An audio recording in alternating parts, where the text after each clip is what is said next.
Welcome into another edition of SE Checks In, presented by First Texoma National Bank. We've got former Savage Storm women's basketball player Nikki Nester with us. Nikki, how are you doing? I'm doing well. Thank you for having me. I appreciate you taking time to come and talk to us. Did you hang that jersey just for today? I definitely did not. It's been here for a couple of years now. So some of my kids are like, "Is that yours?" I'm like, "Why would I hang someone else's jersey up?" So Yeah. Yeah. a lot So, of blood, sweat, and tears went into that. oh, I know. So a little bit about Nikki. She was here from 2008 to 2012. She was one of those unique players that was all conference in two different conferences, all Lone Star Conference in 2011, and then all Great American Conference in 2012. In 2011, 2012, she was the leading scorer for Southeastern women's basketball, and she could definitely score. I watched her play a lot of games. She's also sixth all time in assists at Southeastern, and that is a stat that I think that stands out a lot because you played with some people that also are on that list that are all time in assists. So you guys definitely dish the rock around. From Dallas, Texas. We'll just kind of start there. Why Southeastern? Whenever Coach Darren and Sammy kind of started recruiting me, I wanted to be able to play somewhere close to home, obviously with Dallas only being, an hour and a half away, so that my parents and my families could come and watch me play. They were a huge support system for me, and they made so many sacrifices for me growing up to be able to play over the summer. And, I was in private school, so making that sacrifice also. So it was kind of one of those deciding factors that the closer to home that I could be so that my parents could enjoy, watching me play in college. That was a big thing for me. And then of course with Coach Darren and Coach Sammy, they are just, great coaches, but also just great people and outside of basketball. And so, yeah, that's the main reason, close to home and playing for those two. I couldn't have asked for, better coaches. So you kind of hit something that I'm going to bring up, and I don't bring up a lot, but a lot of people say this, and I'm going to get your perspective on this. You say having people be able to come watch you play every game. What was it like being able to have that, and the importance of that? Because I know when you go on the road in Arkansas, or if it was in South Texas, your parents probably didn't make that trip. You know what I'm saying? So how much of that did really sway your decision, being able to have your parents watch you play for all 4 years? It was huge. Like I said, we are a very tight-knit family. We do everything together. And I also had two younger siblings that were still in grade school and high school at that time. So they also needed a ton of attention from my parents. And the fact that they were at every game during the summer, in high school. And then I couldn't imagine them not being able to, watch me play at the highest level that I'd ever played before. And you talked about, away games. They actually made the trips, to Monticello and to Arkansas Tech. And, those are not close to Dallas. And we would play during the week. And if it wasn't both my parents, my dad, I don't think missed hardly any games. He was a football coach in high school for my alma mater. And he finally, my junior year, gave that up because he's like, I'm not missing these last 2 years of that. And so that just kind of, like I said, he instilled family when we were little. And as I've gotten older, they still come to my games now as a high school basketball coach. So I would say choosing somewhere close to home for them to be there was a huge factor for me. I was recruited out of state to some other schools that were not drivable. They'd have to get on a plane, and that's just too expensive with 3 kids. Mm-hmm. So yeah, that them being able to come up on a Tuesday night or Wednesday, whenever it was, and just be able to get home super late, and they would take me to dinner, and that was big for me, and I know really big for them. So Well, that is important, but again, let's not get it twisted. You didn't just come here because you wanted your mom and dad to watch you play. We were also Right. really good in basketball. So let's not discredit that we were, NCAA tournament, coming off an NCAA tournament appearance. You played in a couple. Like, let's not discredit that at all. We Right. played really good basketball as well. So, Yes. No, yes. I mean, Obviously.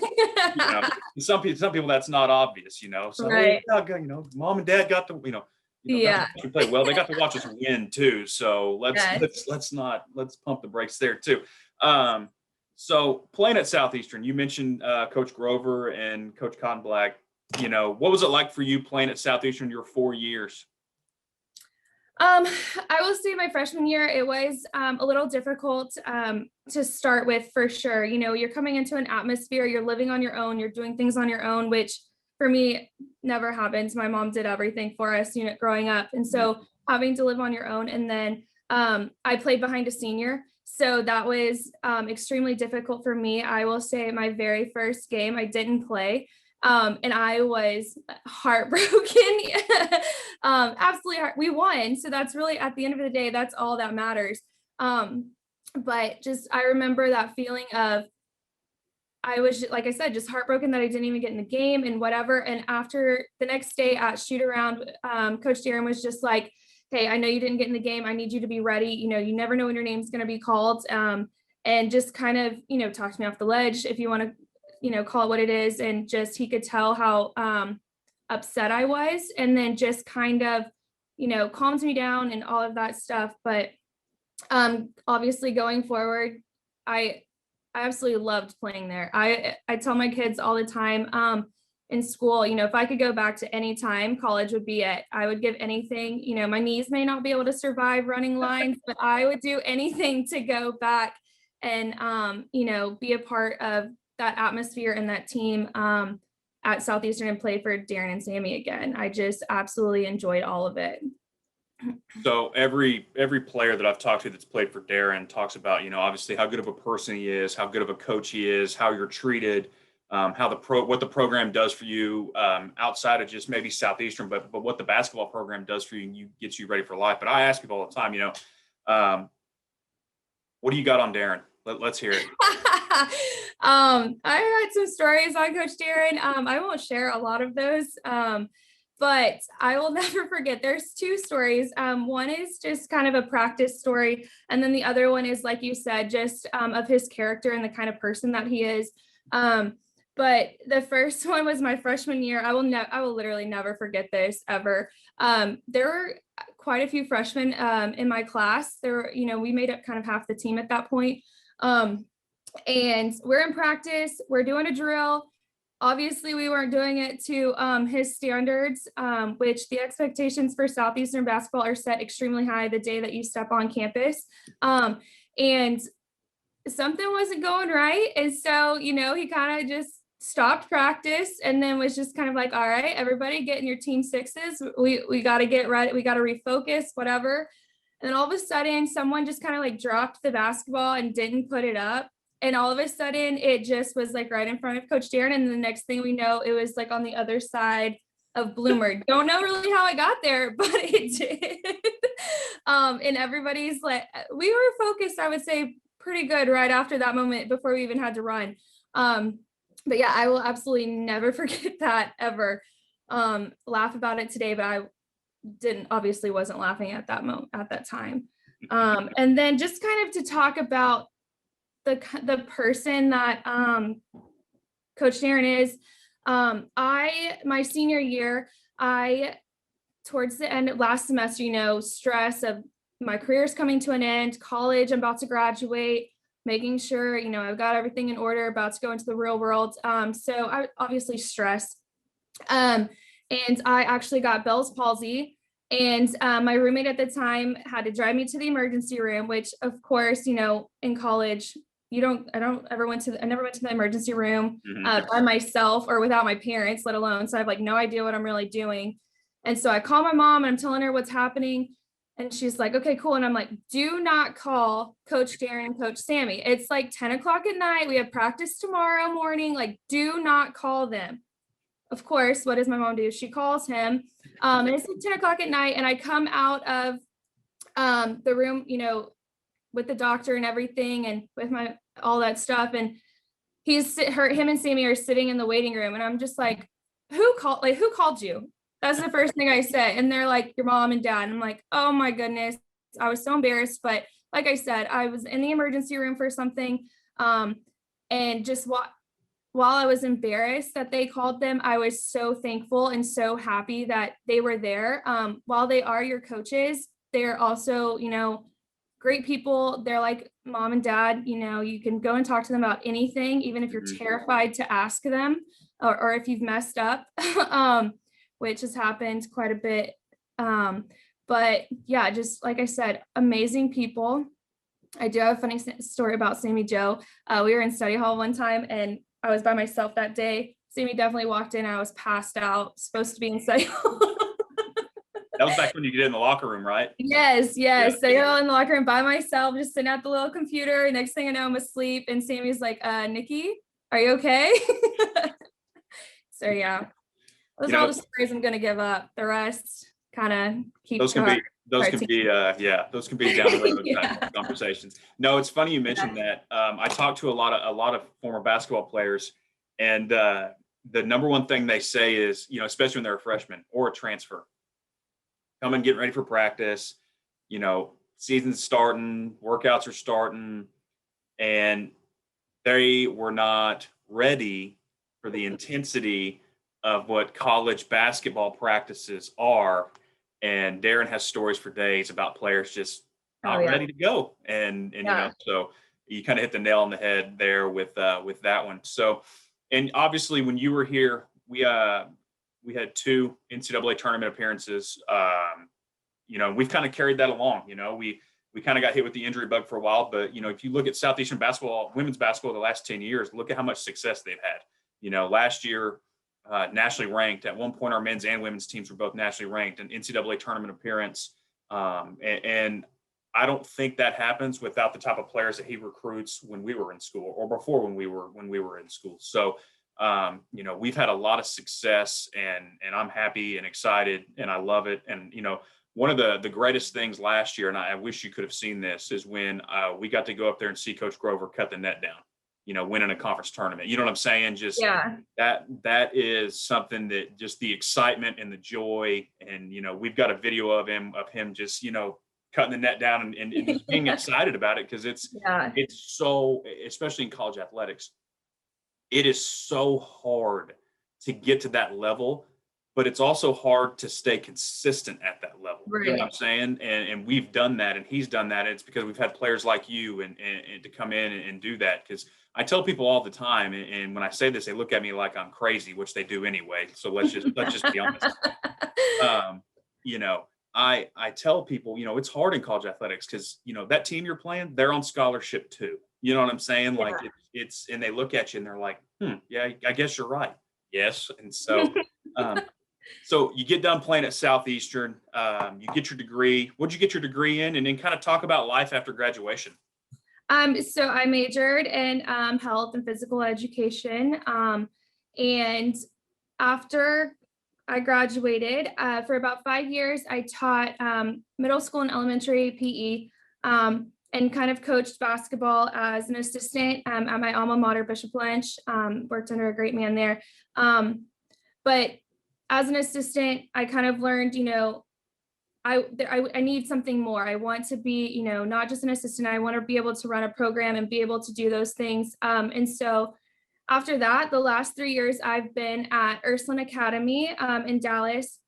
It's an all-girls private high school, which I am the head coach there, and also an associate athletic director, as well as I teach a couple of classes in our PE department. And so, yeah, the last 3 years I've just been coaching. I do take some drills out of Coach Darren's playbook. So my girls tend to not really like those that much because they involve a lot of running, but whatever. So yeah, that's what I've been doing the last 3 years, just been coaching, trying to build a program, trying to turn a program around. So yeah, that's about it. Do you ever get out and play with the girls? I have a couple of times. My assistant and I actually went to high school together. And so we jump in every now and then, especially in the spring, and just kind of show them what's up every now and then. But the game's gotten a little too fast for me now. So I do my best to hang around, but eventually I need a sub. So Yeah. Well, if someone asked me to play today, I wouldn't make it. So we'll just there. So kind of do all that. And I know you're locked in. You come to quite a few games and see us play. And so you've seen the campus and how this campus has changed since we were here. But you haven't been able to see the new facilities, the revamped weight room, the revamped volleyball gym, and in the turf room. But you and I worked out in the weight room for the stadium. What do you think when you saw that for the first time? And did you know that was a project that was getting done, as or was that a surprise to you when you saw that? Honestly, I had no idea. I saw the pictures, I want to say on Facebook or social media somewhere, and I saw them. You may have like posted them or retweeted them or something. And my first impression was just like, are you kidding me? Like, now is the time, kind of a jealousy thing. But looking at it now, I text some of my teammates and I'm like, oh my gosh, have you guys seen this? This is absolutely amazing. And just like you said, you guys have now strength coaches and kind of taking that pressure off the head coaches. Sammy and Darren, they ran our workouts, forever. And then now having taking that pressure off of your head coaches and having somebody else, lead those, that is amazing what you guys have done up there. When I got there, it was just, we got the new arena and I'm like, oh my gosh, this is so cool. Being able to play in that. And then now seeing those in the new volleyball gym, Old Bloomer, is now gone. So it's beautiful. And I'm so happy for those, those girls that are there currently and all of those athletes and even the future ones to be able to experience something like that. Well, I am a external minded person, and it's a lot easier because I get to talk about those things. I lead with those things now. And so that is something that it makes my job a little bit easier. And we're doing a lot of things right now in Bloomer Gym. We're covering up some things. We're putting wraps up, just to make it feel like, this is more of where athletics happens. And we're doing some stuff in here. We're going to do some stuff in the arena, and we're just going to continue to build that brand because we're ahead in a lot of areas, and getting this weight room has put us way ahead, and it honestly puts us where we need to be. And so we had a ton of people get involved with that, and it's an awesome thing. We haven't had a grand opening yet because of COVID and all that. So when we do that over the summer, we definitely need to get you up here, and you need to get your teammates up here and say, hey, let's go spend a weekend or a night in Durant and check out the new facilities and reminisce with all the coaches and all that kind of stuff. And I think we're due for that. So I always ask everybody this as we kind of close out. What did I not hit on that you want to bring up, you may want to see, you may want to talk about? I always ask that. What else is there? I would just say that, especially to girls that are maybe being recruited right now, or in the future, that, a lot of people, when you're asked, well, where is Southeastern, and it's like Durant, Oklahoma, and they're like, Durant, whatever. Durant has grown obviously a ton. There was not Whataburger for sure when I was there. No. And a lot of other things too, but just that, don't count it out. Get on campus, meet the team, meet the coaches, spend some time with those coaches. Ultimately, like you said, yes, the girls in our that play for Coach Darren, they are good. Heck yes, they are really, really good. And they put in all the time and all the effort. But at the end of the day, that program is what it is because of those two coaches and the culture that they have created there. And I cannot speak highly enough about those two as people. And just, that when you graduate, if you ever need anything, those two are always going to be in your corner, no matter what, no matter how old you are, weddings and, babies and all of that stuff. They're always going to be there. So, yeah. When you bring that stuff up, though, they're like, it makes them feel old. Trust me. I had to throw that one in there. Yeah. So we'll end on this. I ask every single person this, and I would be interested to see what your answer is. When I say Southeastern Oklahoma State University, what does that mean to you? I mean, I would say to me, that's kind of where I found myself as a person, growing into becoming an adult. That is where I met my boyfriend. That is where I decided like basketball and teaching was my career. And so Southeastern has given me absolutely all the tools and all the connections that I need to be able to succeed as the person I am today. So like I said, not just the basketball program, but the school itself. It kind of humbled me a little bit coming from Dallas to Durant as a person, and just kind of molded me to be the person that I am today. So, we get a lot of different answers, but they all kind of have the same theme of that. okay. It made them that type, who they are today, that kind of stuff. And I will say this, because this does happen quite often. Dallas and Durant, it's not that far. You know what I'm saying? Sometimes when you say Durant, they think, yeah, it's not that far. Right. You can be down there, like you said, in an hour and a half, and that's probably on a bad day. Well, I appreciate you taking time today, sitting down with us. We need to get you. You need to come back on campus when we're able to give you the executive tour of what we got going on, and talk about our vision and what we want to do next, because we've got some opportunities to continue to advance, and that are and it's much needed. But again, I appreciate you taking time, sitting down with us today, representing Southeastern women's basketball. Storm fans, Nikki Nester, two-time All-Conference Savage Storm women's basketball player, leading scorer in 2012, 6th all-time in assists. Floor is yours. Anything else? No, just thank you. And I'm looking forward to being back on campus. Fingers crossed it's soon. So thanks, Seth. I appreciate you setting this up. No problem. I appreciate it. Thank you. Go Storm.